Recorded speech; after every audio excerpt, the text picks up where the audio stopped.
Welcome back, dear listeners, to Live, Laugh, Lore, the podcast where we dive into the eerie, the mysterious, and the downright terrifying from folklore and beyond.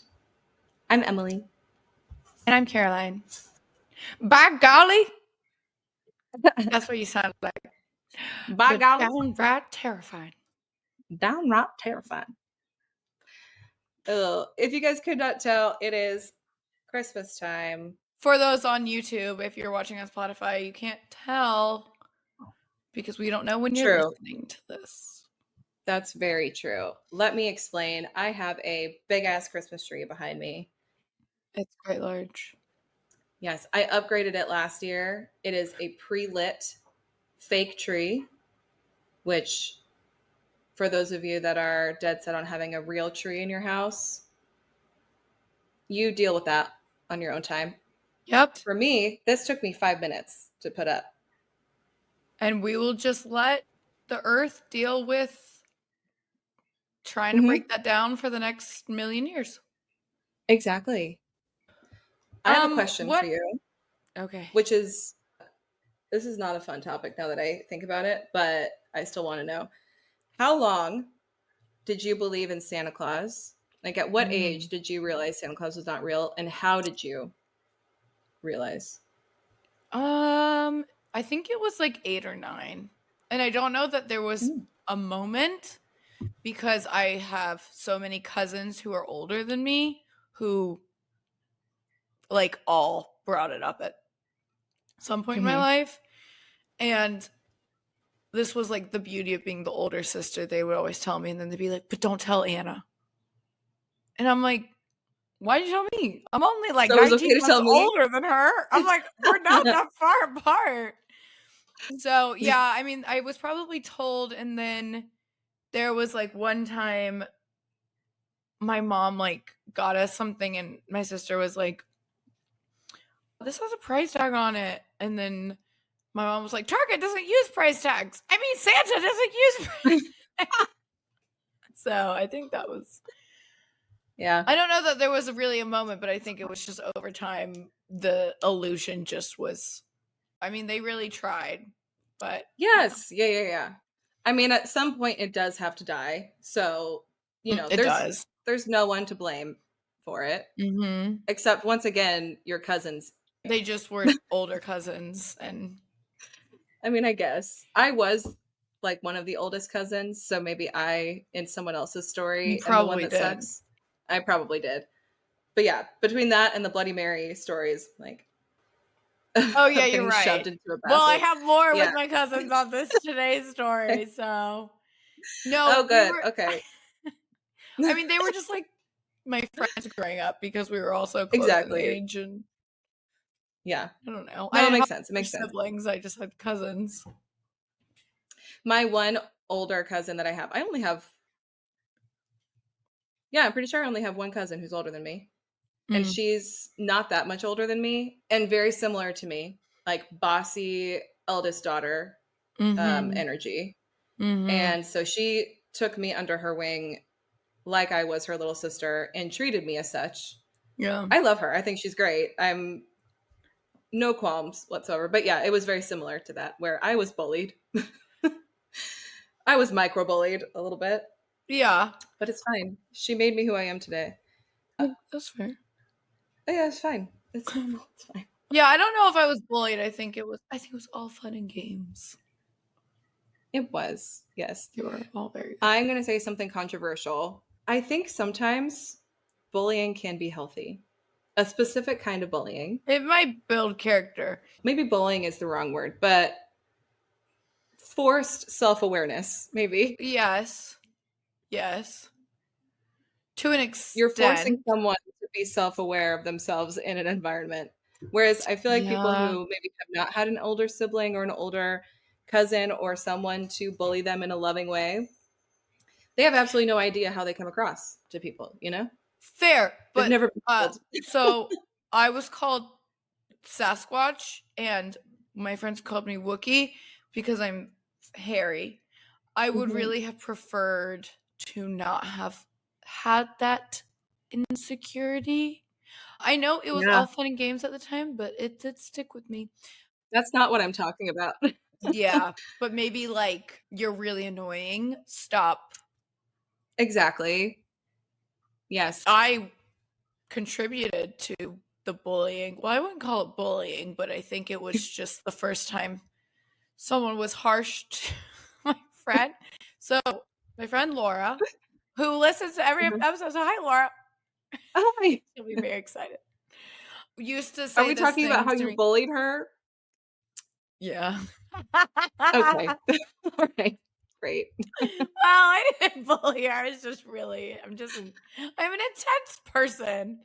And she used to always call me, she'd go, Carolina del Norte, whenever she saw me. And we were What very does that young. mean? Is that from something? North Carolina. In our Spanish Okay. class in like elementary school, we had like a song and it was Carolina del Norte. So Laura called me That's Carol. cute. Yeah, it was. Yeah, but it got on my everlasting nerve. And one day, and I remember this so vividly, we were like 8 or something. We were so young, and she was like, Carolina del Norte. And I said, shut up. Shut up. I I literally told her to shut up. And she, to this day, brings it up, and she's like, "You were the first person to ever tell me to shut up." And her face was just like, "Oh." It What? was so anyway, we're still friends, but, Yeah, it came from love. Is yeah, she an only child? she's not. Oh, is she the oldest? She's the youngest. Oh, and no one ever told her to shut up? No, I don't think What? so. I don't really know. Her siblings were, like, a lot older than her, so Oh, okay. Okay. yeah, That's fair. that's probably That's fair. why. That's fair. I don't know why this reminded me of um this is an off-topic story, but I'm going to tell you anyways. This is not necessarily bullying. This is not constructive bullying. This is a Uh-huh. time that I threw a friend under the bus for my own personal gain, Okay. and it haunts me to this day. I doubt that this friend even remembers this. At least I hope they Yeah. don't. Do you remember in grade school I don't think they called it the same thing everywhere. Did you have like required reading time Yes. where everybody just sits quietly in the classroom and you Yes. read whatever you want to read? Okay, we would have that, and we'd have little reading stations where we had like little beanbag chairs set up where you can go to any corner of the room that you wanted to go in and read whatever book you were reading. I'm sitting there with my friend. This is like first or second grade, and we're sitting there. It's so fucking quiet in this room. You can hear everything. And I'm reading, and I'm thinking to myself, I gotta fart, and I gotta do it now. Now is the time. But I felt confident that me and my beanbag chair, no one was going to hear anything because of the beanbag chair. Mm-hmm. And I let it rip. Turns out the beanbag chair was an amplifier, and everybody heard it, including the teacher. And everybody's heads just whipped back to me. I'm sharing a beanbag chair with my friend, and I I look at her and I yell her name out, and I'm like, oh my good, how could you? Oh my, that's Oh, disgusting. you blamed it on And I someone get up and I else. run away. I have not owned up to it until right now on this podcast. So There's so many things that are flooding back that I did and blamed it on yeah, someone else. I mean, was I a mean There is girl? I something don't I know. have to get off my chest, and I haven't told a lot of people this story, but here we go. And then we should get Is it to the about me? Because story. now's not the time. It's not. Okay. When I Then go was for it. in middle school, I went to sleepaway camp, Oh. Camp Seagull.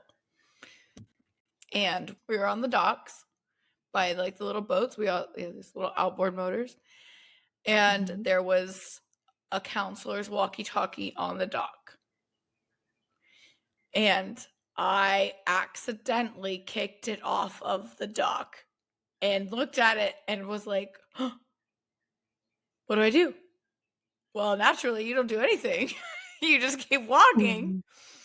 Counselor came back, realized his walkie-talkie was gone, blamed it on the group of boys that we were with, and made them go diving for it. And yelled at them until one of them told him who it was that kicked it off the dock. And I just stood there like, it was me. And I got off, when we got back and I got off the bus back, I sat in the car and I told my mom, I said, Mom, I did something bad. Oh And she my said, my God. face when I got, like, I carried it with me the rest of the trip. You know, I have guilt. Anyway, I blame those poor boys, and those poor boys had to go swimming in the lake. Listen, I don't think you should feel bad at all. I don't anymore. I think it's kind of funny. Yeah, that counselor was very quick to blame and punish. So quick. These boys were like a little bit obnoxious. So anyway. Well, see, there you go. There you go. That counselor just needed a reason. These boys were stressed. They were so stressed trying to find this walkie-talkie. You know what? Let them be stressed. I know. Yeah, it was probably good for. See, that's constructive bullying in my mind. That's fine. Yeah, that's fine. Accountability to the wrong. They became better people because of it. Maybe not. You know what? You carried guilt with you this whole time. See, I have stories like that where, like, I cut a girl's hair off in preschool, and I don't feel bad at all. Yeah. I would do it again because I told her, if you do this again to my friend, I'm going to cut your hair off. And I was holding scissors and I was looking her directly in the eyes. She did it again. That's terrifying. And I got up out of my little tiny tyke chair and I said, all right, chop, chop, bitch. And I did it. Yeah. I broke a boy's nose for picking my nose once. I pinned a girl down on the ground and like squeezed a juice box in her face because she was being mean to my other friend. All right. Vigilante justice. Okay. Actually, the juice box girl and I were best friends for like the rest of my school years. See? So these things, like, it worked out fine. Yeah. She was being mean. Sometimes you have to tell your friend that they're being a stupid bitch and then you form a bond. Sometimes you have to tell them to shut up and then you have a lifelong friendship with that person. Exactly. I'm juice boarding you out of love. Okay. Lifelong. Out of love. I have to bully you to answer my TikToks. Okay. And if I my have mom to bully is listening, you for like months. I'm like, I know if my mother is listening, please use this as validation. I'm not ignoring you. Because my mom is like, you answer your friends, but you don't answer me. Mom, she doesn't answer me. I don't answer anyone. I don't answer anyone. Do you know how many text messages in a row I sent her today that she... Oh, not even today. I'm sorry. In the past 2 days. I think it was like 8 in a row that you didn't respond to. Oh, I'm sorry. 1, 2, 3, 4, 5, 6, 7, 8, 9, 10. And this was over a span of 2 days, and I was like, See, but you and my mom have very similar energy where, like, when something is on your mind, you got to get it out. And I understand. Yeah, no, I just word vomit. I don't always expect everyone to like answer my I'm just like, thank you. I'm just See, like, I think my mom is like that with other people, but since I am her flesh and blood, when I don't respond, then it's a personal attack. And I'm trying to tell her it is not a personal attack on my end. Mm-hmm. And I think you do the same thing to me. Like, you'll send me like a lot of text messages, and then I sometimes respond for like sometimes. That's okay. Sometimes. And then you're when like, I have the energy going. And then I retreat back into my cave for another month. You do. And you do. But anyways, I have a Christmas tree and I have a TV. What do you expect from me? I know. What do you want me to do? Socialize? Talk to people? I'm playing my video games. Be healthy in any sort of way, mentally, physically, and spiritually, and emotionally? No, thank you. Too much to ask. I'm playing video games. I'm playing Stardew Valley. I'm playing in my underwear. Oh, I never know what I was answered my gonna own say. question, by the way. Oh my About god, Santa. dude. This is not that good of a story at all. No, tell it. I'll do it quickly. Anyways, do you remember For Real Friends? I do. Yeah, the really creepy cats. Did they have dogs too? I don't know. Anyways. Yeah, my sister had a for real cat. Yeah. I got one. Regretted it immediately. They look terrifying. They're like those babies They that just people sleep, get that right? And they look too real, and it's like, yeah. are you dead? What's happening? Yeah, but Anyways, they're like hard. they're hard, stiff as a They're rock. stiff. So it's like a Yeah. taxidermy cat that you have now. Yeah, And it's I think it even made noise. I don't know. It was weird. I did. Regretted it immediately for many reasons. Anyways, I begged my mom for one because they marketed those things real well. And I wanted an orange fluffy For Real Friend cat. And she got one for me from Santa. And I was maybe like 10, maybe 11. And by that point, I was already kind of like onto the I was onto Santa's, whole thing, whole shtick, I guess. Yeah. And anyways, but I wasn't totally sold yet. I was like holding on to the magic for dear life. And I opened the For Real Friend present. I'm like, yay, Santa got me a dead cat. Great. And I walk into the living room. My mom is on the phone with someone, and she's talking about the For Real Friend that she just got. And she's talking about how it was on sale at Target. Oh, disappointing. And I'm standing there in the living room with my dead fucking cat. And I'm like, what? You're like, Snow What? Target? No, don't mind that it says made in China on the bottom of it, or made in whatever. I know. Yeah, you're like, no. And I just remember the look on her face. She was like, well, it's time. It's time that you found out. It's time you knew. I'm sorry. That was like the part that I couldn't get over when I was a kid. I was like, logistically, this is why I'm in supply chain. And I'm like, how did the elves get all of these different parts? I don't know. Anyway, shall we talk about things that are Let's talk about it. Scary? Oh.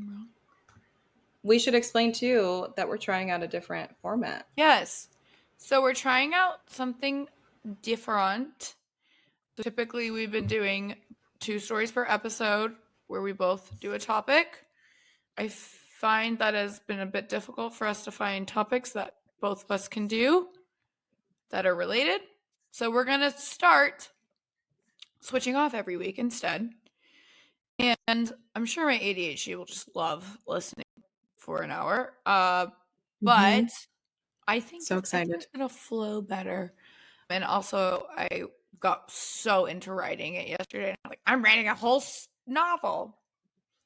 So that's what we're going to do. I love it. It's time to get serious, Emily. I was very serious. I don't know about you. Since the beginning of time, people have searched for answers. Religion, philosophy, psychology.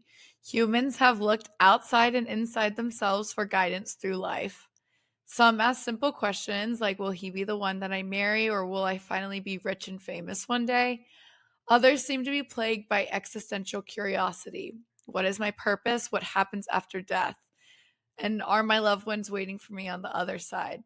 It's only natural for us to wonder. We're only human after all. But what do our human brains do? They invent, they create, and they fill in the empty gaps with tools to answer the questions that humanity has not yet satisfied.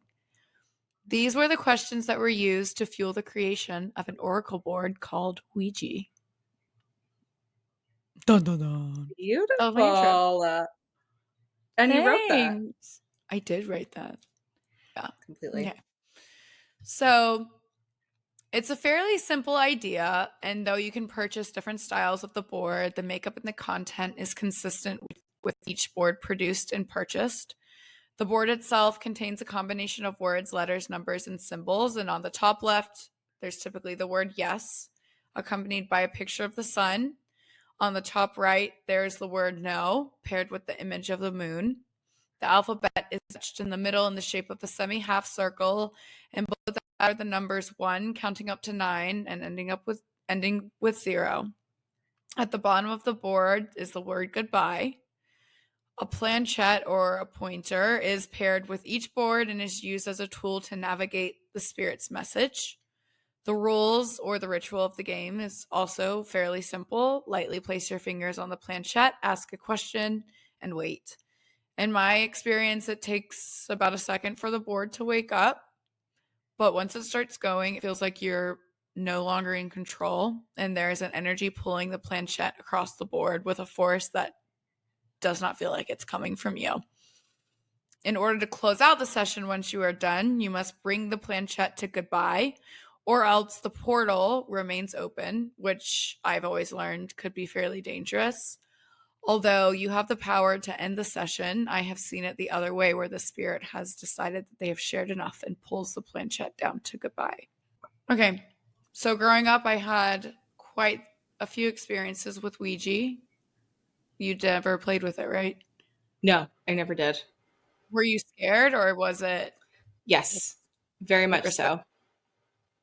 I mean, I always said it was like a respect thing, still to this day. Very much, I'm like, no, I'm being respectful. Yeah. Also, I'm scared as shit. No, I don't want to mess around. I would do it wrong. I'd forget to say goodbye, and I'd end up haunted for life or something.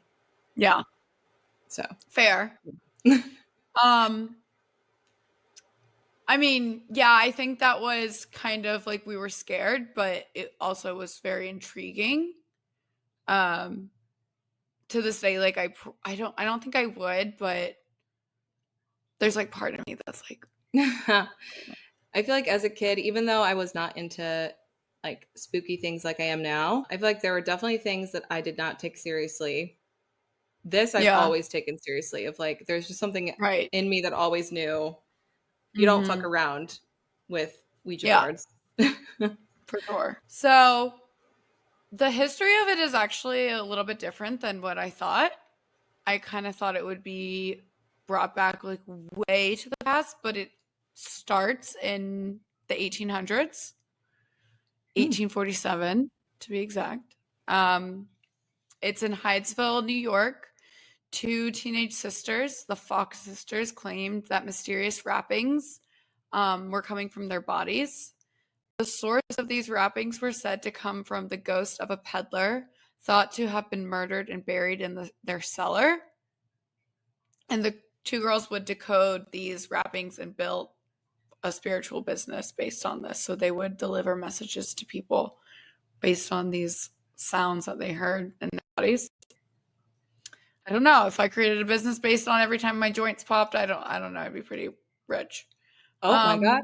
I got arthritis. Should we do this? I know. I mean, like, I can just These are money-making knuckles. All right? Yeah. Anyways. So after the Civil War, obviously so many husbands and brothers were missing or dead, and spiritualism grew a lot as people desperately longed to connect with their lost loved ones or ask questions about a greater purpose, like I was talking about before. And as this idea spread and more learned about the Fox sisters, businesses across the country began opening. They were opened by the mediums who claimed that they could also deliver messages to people. And it soon led to the creation of these tables that were used. And it was like, it would answer questions by rapping on the table. And then whenever the individual letters on the table were selected, that's when this tapping would happen on the table. So the sisters, they made this table and would sell it, or they were... It was just an idea. It wasn't sold. It was just like word of mouth, and then more mediums would open up shop using tables like these. Later, under pressure, the Fox sisters did admit that it was just joints popping. But I don't know. I like to believe that's not true. I mean, I like to believe that spirits have multiple ways of communicating.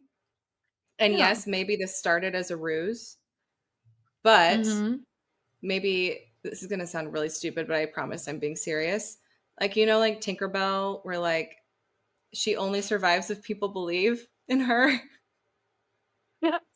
I promise you this is leading to a serious thing. I'm just If, like, yeah. I feel like when enough people, especially like how you explained it, people are turning to spiritualism because they are like longing to talk again to the people that they love and they miss.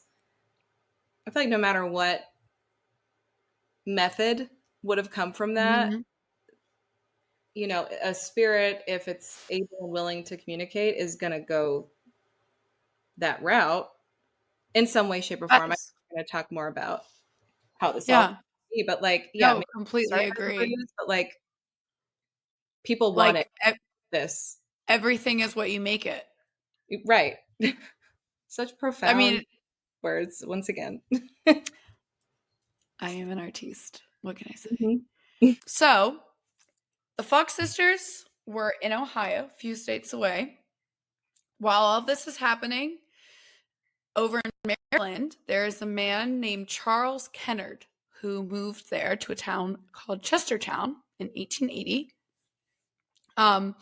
He moved there after creating a fertilizer that had a secret bone mix recipe. Charles was not a great businessman and was not very honest.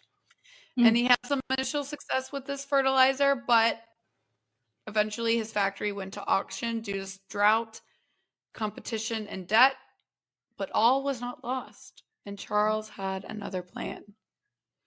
A man named E.C. Reich, a furniture maker turned coffin maker turned undertaker and a talented tinkerer, shared an office next to Charles. This is funny. I didn't write that part. That was from the article I read. Tinkerbell. He shared an office next to Charles. In 1886, newspapers began reporting about this talking board that was taking over Ohio. And most likely during that time was when Reich and Kennard began collaborating and creating their own version of the talking board. Reich begins making these boards on the side, and these prototypes become what we now know as Ouija boards. Kennard leaves for Baltimore in 1980, and he attempts to start selling his special fertilizer along with his talking board. He tries to pitch the idea to potential investors, but a lot of people are not on board because, like, what are you talking about? He's a quack. So initially, he is very unlucky. He's turned down by mostly everyone, but it's not until he meets a man named Elijah Bond, who is an attorney who claims his sister-in-law is a medium. He finally takes interest in Kennard's oracle and invests.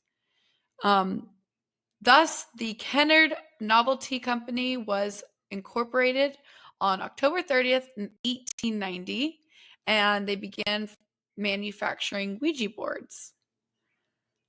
A woman named Helen Peters, who was Elijah Bond's sister-in-law, the medium, she was actually the one who convinced the U.S. Patent Office that she was a medium, and she convinced them to give them the patent. She also, apparently she like used her gifts to communicate with them. And but she not only wins them over, she also is the one who created the name Ouija from the board itself. It apparently spelled out Ouija, which meant good luck. Oh, So, okay. yeah. I was going to So ask that's how you. the name. Yeah, I was going to ask you what that word actually meant. Yeah, Do you know what apparently it means good language luck. that is? I don't. Spirit. Spirit language? Spirit language? She just said, don't worry about figuring out what language this is. I'm telling you, it means good luck. I read that it was also written on her necklace, but like, why would Ouija be written on her necklace if it wasn't a word yet? So I don't know if it was a word and it came from somewhere else. I'm not 100% certain on that. Although someone might be able to tell us in a comment on YouTube. It is one of the best words to play on Wordle as your first guess. Oh. Mm-hmm. I always do crash. Oh, that one's good too. Anyways. So by the 1890s, around 2,000 Ouija boards were being sold every week. Robert Murch, he is a historian alive today. He's a historian on Ouija boards and explains that in the 19th century, people had a much different relationship to death than we do today. It was much closer to their everyday experience. Now we do everything we can in hopes of avoiding aging, let alone engage in any real thoughts of death. But in the 1800s, people only lived to be 50 years old. Mothers would have 21 children and 6 of them would die, and their parlor rooms were also used as funeral rooms. So enter a man named William Fold, a worker and investor in the Kennard Novelty Company. He eventually gained control of the business after the founder cashed out too early. Fold went on to make millions manufacturing the board in Baltimore and around the country, but only after cutting off his brother, Isaac, out of the company, which resulted in many lawsuits that apparently became so ugly. Isaac had his baby daughter exhumed and relocated from the Fold family gravesite during a cemetery renovation. So now the company has been passed on to William Fold, and he got his greedy little fingers on the Ouija board and cut his brother out. Yikes. So, okay. The two sides of the family speak for 96 years. Wild. Okay. So there's some generational hatred happening behind this. 100%. Generations. 96 years. That's a long time. And we don't think that Ouija boards have a little bit of some spice, if you will? Okay. 100%. And again, like what you said, like it's what you believe in. Like it's the energy that's going in. Yes. Manifestation is a very real thing. Very real. Especially negative manifestation. I can't say if one is stronger than the other, but I will say negative manifestation does also. No, it does. Manifests. Yeah. It be manifesting quite a lot. So William suffered a fatal accident at one of their factories that he claimed the Ouija board had told him to build. It stated that he needed to prepare for big business. So he built that factory. And while overseeing the installation of a flag, an iron railing gave in and he fell off the roof. The coroner's report said that a broken rib pierced his heart, and he made his children promise to never sell the Ouija board out of the family. Don't know if it was the Ouija board's fault or it's just poor construction, but... Never blame the construction. Okay. Yeah, right. Yeah. Was OSHA a thing at this time? Anyway. I don't think. I'm going to assume, big assumption, that they did sell this. So, so we're just adding more. Yes. Mad dead people behind this. Okay, cool. So they didn't sell for about 40 years, 4 decades. His children kept the promise until they didn't. And in 1967, the Oracle game was sold to Parker Brothers, who moved the base of operations to Salem, Massachusetts. This was very smart. And in the first year after this move, 2 million boards were sold. And what year was this? Sorry? 1967. Oh, okay. All right. I see. So now we've jumped. So Ouija's reputation has grown and shifted over the years. And initially it was actually marketed as a game to liven up a party or encourage a little bit of light-hearted intimacy for couples. Kind of like, yeah. Sorry. There were advertisements with couples pictured, longingly Bring in a looking third. into each other's eyes. Bring in a third. Exactly. Oh my God. They need to spice up their life. Mm-hmm. Right. Okay. Anyway, Maybe do drugs instead or something. I don't know. This is like it's like start playing with the this is the demons. Like, 60s and 70s. If you want to talk to dead babe, people, do you want to take come some over so LSD. we can summon some demons? Right. Don't use a Ouija board. Just take some acid like normal people. I don't know what to tell you. Just take some acid. My Lord. So much more chill. Like God intended. Like I could not imagine now telling a guy to come over so we could play Ouija board because No. sometimes I bring things up, men look at me and they're like, "Why the fuck do you say things like that?" And I'm Yeah. like, "Yeah, no, they don't like it when you talk about this stuff, but I don't care." No, they really don't. They really don't. So there were, again, couples were pictured in early advertisements having a cute little date, and Norman Rockwell actually painted a picture of a well-dressed man and a young woman where they were playing Ouija board. It was featured on the cover of the Saturday Evening Post in 1920. I'm Googling This was a very popular game, and it was a game, truly. But now it's seen as something so different. The board was also used as a writing tool by novelists and poets like Sylvia Plath, who wrote dialogue over a Ouija board. James Merrill used notes from a Ouija consultation in his epic poem, The Changing Light at Sandover. Do you know what this reminds me of? What? It's like Chat GPT for the 1960s and 70s. Like instead of me going to Chat GPT and be like, hey, write a podcast intro.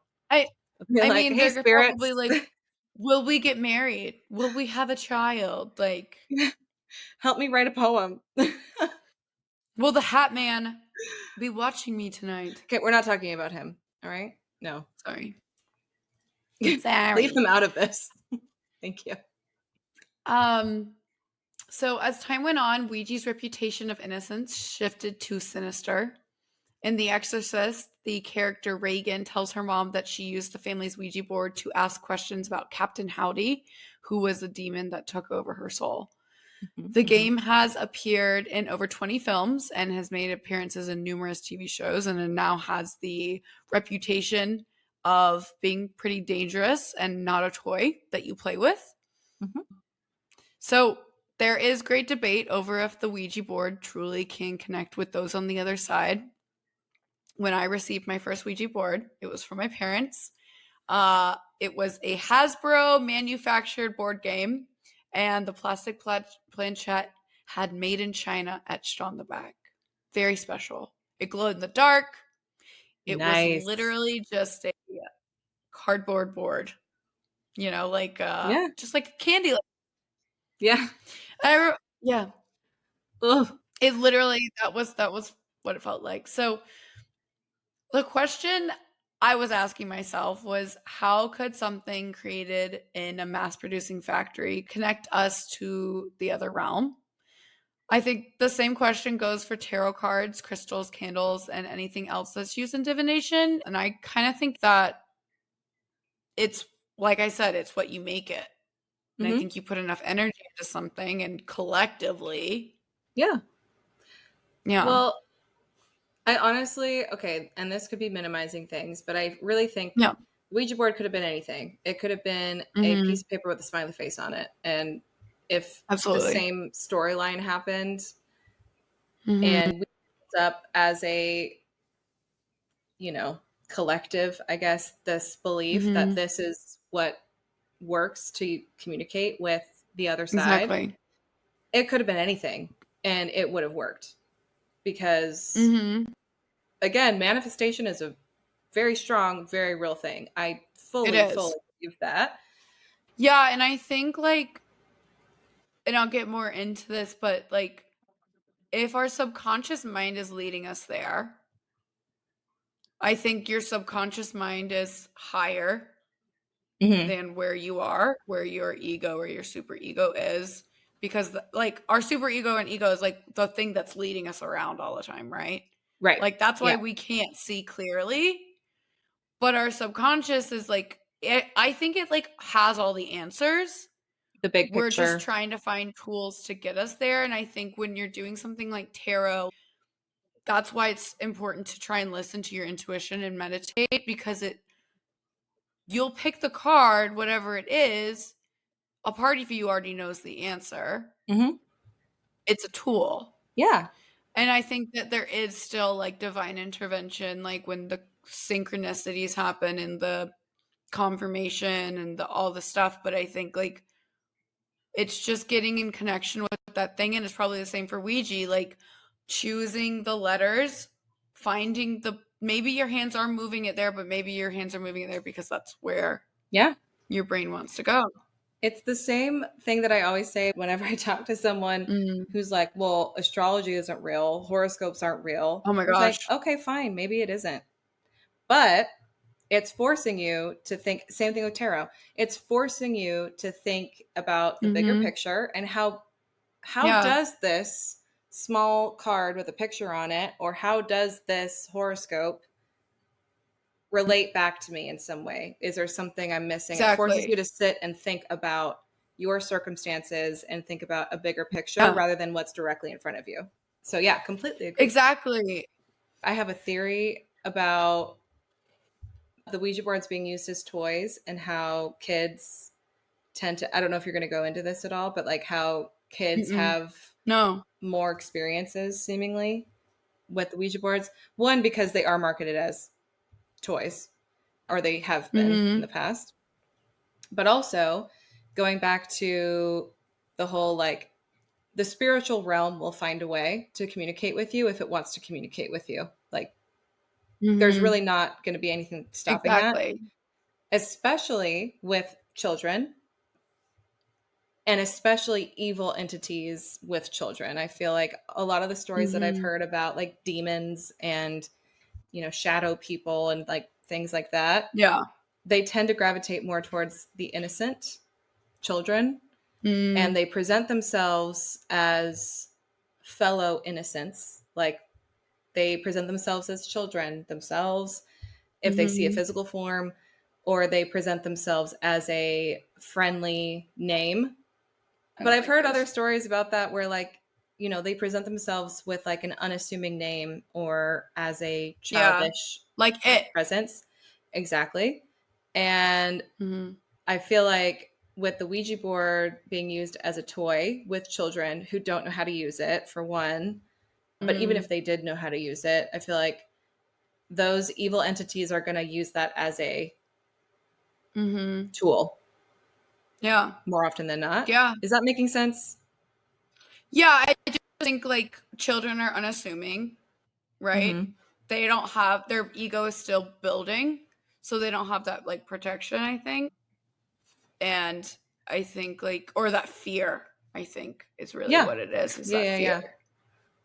Yeah. They don't have the judgment to say like, this is weird. Yeah. And I think as we grow, we get more judgment and fear, and like, we're like, that's not real. And it closes us off from so much. Yeah. In a good way sometimes, but also. In a good way, right? Yeah. But what is that? Is it the Hat Man? I swear to God. No, it's Edgar. Okay. All right. So back to our scheduled program. So there are people out there who vow to never touch Ouija boards, just like you. Have you ever heard of a woman named Teresa Caputo, aka the Long Island Medium? Yes. I was like, why did that sound so familiar? Yes. We always watched Teresa Caputo growing up. And I remember an episode where she walked into someone's home or like their workplace, and she was like, I'm getting all of these types of energies or these messages. And lo and behold, they had a Ouija board. I mean, some could say that was, set up a TV show. I don't know. But she said that she could feel the energy of the Ouija board and said to not use them. I also found an interview with her from the Kokomo Post. It was a video, and she says that she explains that she only delivers messages to those who walk in God's white light. And she said one time she was reading one young woman, and she began seeing dark energies push their way towards the lady. Teresa immediately pulled herself away from the reading and asked if the woman had ever used Ouija boards. The woman replied yes, she used them all the time to communicate with spirits. And Teresa could see that these dark energies had apparently attached themselves to this woman, and she advised her to burn the board and never use it again. She says, when you're working with Ouija boards, you are drawing in energies that do not belong to you. It's been described as like dialing a random number on the phone and talking to whoever picks up. That's kind of the way that I always heard it described. You're just like dialing in. It's just an open connection, not protected by any means. It's like a chat room with the underworld kind of thing. Yeah. And like, whenever I see people like using them now, I'm like, I don't know if I would. I don't know. Yeah. So, of course, anything that is associated with divination or ghosts or something, people are going to look for some like scientific or psychological explanation behind what is going on. So, scientifically, this is due to something called the ideomotor effect. So it's an example of unconscious involuntary physical movements when we're trying to remain completely still. So no matter if you're trying to move, like just stay still, your body will jerk. It will have some sort of movements. We're not able to totally remain still. A version of this is like when you're trying to fall asleep and you feel like you're falling and you jerk, or like that's called a hypnic jerk. It's essentially like your brain signaling for you to move your body without your conscious awareness. So it's just telling you need to move. The difference is the ideomotor effect happens when you're awake and the movements are much, much smaller. So with the Ouija board, your brain creates images and memories unconsciously when you ask it questions. Your brain is essentially filling in the gaps where we don't know what the answers are. Your body responds to your brain without consciously telling it to do so, and causes your muscles in your hands and arms to move the planchette to the answers that you may want to receive. This I thought was really interesting. Apparently, the ideomotor effect accesses a part of your subconscious that's not always accessed. It's like an area, or it's not just the ideomotor effect, but like the Ouija, you're accessing a part of your subconscious. Like we talked about before, like you're accessing a part of your brain that already knows some of the answer, like within. And there's been studies done that's been conducted on people with early set Alzheimer's and other neurodegenerative disease that can help them gain insights into what's happening in their brain. So subconsciously they're there, but consciously they're just not, so they don't know what their memories are, but it apparently helps a lot with studies with that. They've also done a couple studies where they blindfold people and ask them to do Ouija, ask questions, and the answers come out like jumbled mess because you don't know where you're going. It's not guiding you anywhere. So science dispels this, but even if that's true, like what I was saying, our subconscious is still guiding us there and it's still communicating messages. Yeah. Is it, the energy, or is it truly just a tiny jerk? I think, honestly, two things can be true at once. I mean, maybe the Ouija board is not the tool in which the spirits are communicating with us. They're communicating through us, but we can't recognize it unless we have something tangible in front of us. I don't know. But yeah. Either way, I still believe Ouija boards are not a toy. No. We should not play with them. No. There will never be a Ouija board in my house. Ever. No, I don't think I'll do it either. I was talking to my mom before this, and I was asking her if she still had a Ouija board, and she was like, "You have it." I was like, "I definitely don't have it. I've moved like several times over the past 10 years. Yeah. I don't have it." She's like, "That thing's in my house." So I wanted to share some of my own personal stories with Ouija. I was first introduced to Ouija fairly young age, probably around middle school. I was probably like 11 or 12. One of my sister's friends had this board, and it was so authentic. It was wooden. It was thick wood. It wasn't just like a thin piece of wood or anything. Like it was wooden, and it was like had a finish on it, like a varnish. The letters were burned into it, and I like genuinely thought that this was like a witch's Ouija board or something. I think at that age, I like thought it was the coolest thing. That would have got me. It was so cool, honestly. It did. It like really reeled me in because it was just the coolest thing. Mm-hmm.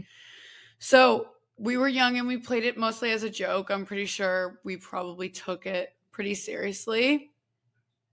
And at one point, we became convinced that there was somebody trapped in the Ouija board.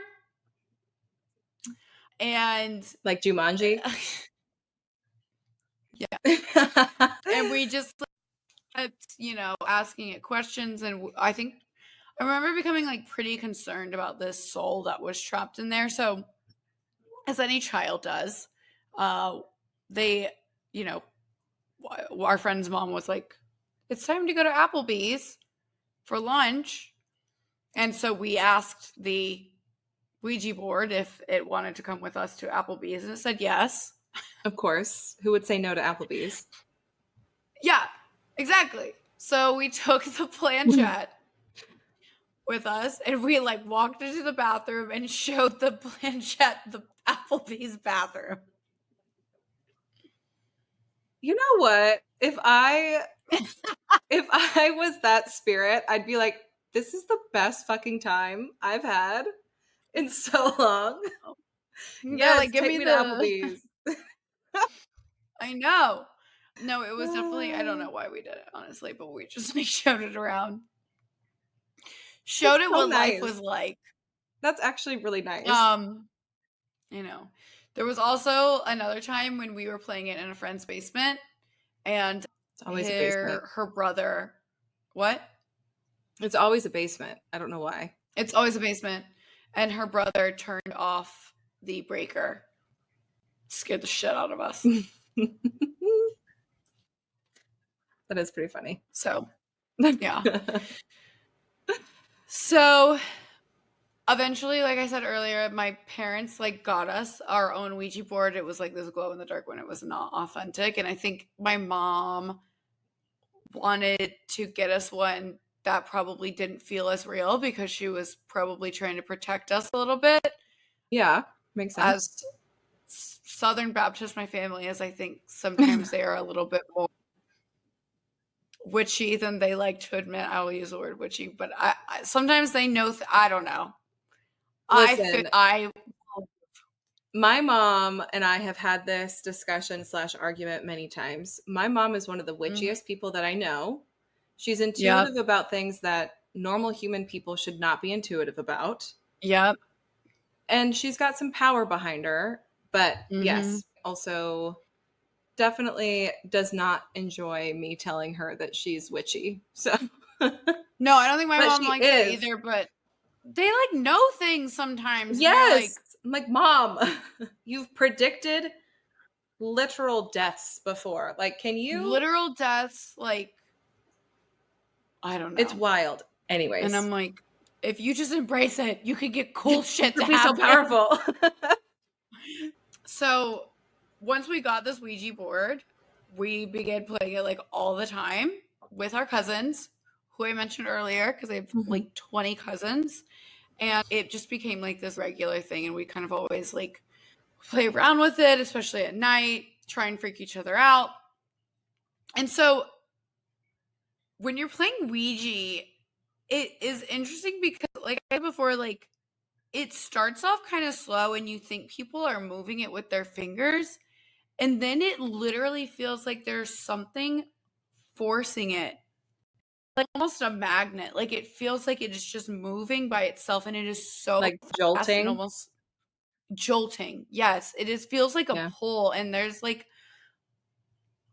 almost an energy that you can feel like if you were to hold your hands like this, and like, that sounds so stupid, but like you hold your hands really close and you can kind of feel the energy from the other hand. Yeah. I used to do Like that that's all how the Ouija time. feels. I don't know, but that's how Ouija feels. So we played it all the time, and one night we decided to take the Ouija board out to our back like patio, and we put some candles out, and it was like dusk, so it was getting a little bit dark. And we started to ask the Ouija board questions like who they were. And honestly, the details of everything is a little bit fuzzy. I don't remember all the answers. I don't remember all the questions, but I do remember that I began moving across the board really quickly. And it was spelling out different things. Obviously, we started to get pretty scared, and anticipation kept building and building, and the energy kind of got pretty intense. Eventually, our hands were pulled down very suddenly to goodbye. And in that moment, almost simultaneously, the candle we had went out and there was a huge bang that came from our kitchen. Nope. Scared the shit Nope. out of us. Nope. I mean, nope. we were nope. young and we all screamed and ran inside. Nope. And Actually, I don't think that we. Fuck no. Yeah. Absolutely not. It was like this one of the scariest moments ever, and we freaked out. And I think after that, my mom was like, don't play with this anymore. And she actually has like a friend who is a witch who practices Wiccan. And so she asked her, she was like, what should I do with this? And her friend told her to bury it, not to burn it, because apparently that can actually amplify the energy. I actually I don't feel like you should burn scary things, because I feel like that like fire amplifies energy. Interesting. I don't know. Yeah. But then how do you keep it from being unburied? Well, I think you also, I read that you should like break it up. Oh. But yeah. Yeah, I mean, I don't know where our Ouija board is now. I did find the planchette in one of my mom's dresser drawers like years later, and it was wrapped in like a kitchen towel. And I don't know where where it is, but so your mom knew. She knew what? She knew that was an evil thing. Yeah, she did. She took it and she was like, don't touch this thing anymore. Yeah. And I don't know where the board is, but when I was talking to her, she was like, I think that thing is still wrapped up in a kitchen towel in my house. I was like, I think it might be. It is in a box somewhere. You better get rid of that. Honestly, I would say don't disturb it at this point. Leave it Honestly, be. probably. Yeah. It's just so funny. She's like, yeah. Just leave it alone. Don't acknowledge it. Don't give it any more power. No. As my sister likes to say, you're going to get haunted. You're going to get haunted. She says that all the time. Did you know you're going to get haunted? Like, girl, I'm already haunted. I'm like, I've been haunted by these thoughts, okay? Yeah. It's like, nothing but gloom in these shit parts. out there. That is the way that I think about things. I'm like, sometimes I'm like, am I afraid of a ghost? Or am I afraid of not being able to pay off my credit card bills and having everything repossessed? Right. Yeah, right. So that is the story of Ouija. I'm sure more people have played with Ouija. If anyone has, we're like begging people, please send us something. Please. Show us you're listening. But if anyone has any cool Ouija stories, we could do like a quick review on like Instagram. We don't have to put in an episode or anything, but yeah, we'd love to hear. And that is our story of the board, the talking board. The talking board. To spice up your love life and more. Talking board. Spice up your love life and more. Because you can't talk to each other. Don't worry. Because intimacy is too hard. Yes. Men, do you not know how to talk to women? Never fear. The demon do. The Ouija board is here. Anyways. Yeah, the demons know how to talk to your girl, okay? Mr. Steal Your Girl in demon form. I would argue that some of the men that I've dated are the demons, but oh, yeah. Yeah. If you do have any fun Ouija-related stories, or if you have any stories related to games that have gone awry, because that will fit nicely in our next topic for next week, please let us know. And you can let us know on Instagram at livelaughLore_pod, or you can email us at podcast.livelaughLore@gmail.com. You can also watch us on YouTube and see all of our technological issues with there's a lot of them. We have been trying out, I'm going to tangent a little bit. We've been trying out so many different platforms for recording, and some are better than others, but we're still working through it. So please bear with us as we're learning. As we learn. Yes. We're learning. We're trying out different things. We're learning. We're not thriving And the thing about me is that if I don't like something, I'm going to change it real quick. Same. Yes. We're going to pivot. So be ready to pivot with us. There's going to be some pivoting. But you know what? It's fine. It's how we keep it funky. Yeah. Funky fresh. Funky fresh. Anyways. Please tell us that we're doing a great job, and please tell us that you love us. And please rate, subscribe, download, send to your friends, send to your mom, send to your demons. Yes, honestly. Just listen. If you are using your Ouija board to listen to this podcast, thank you. Please, no hate against the demons that might be watching right now. Please just make sure you are also liking and subscribing from your Ouija board of choice. Cool. All right. Well, with that, we will see you next week. Yay. Yay. Awesome. Bye. Love you guys. Bye. Goodbye. Okay.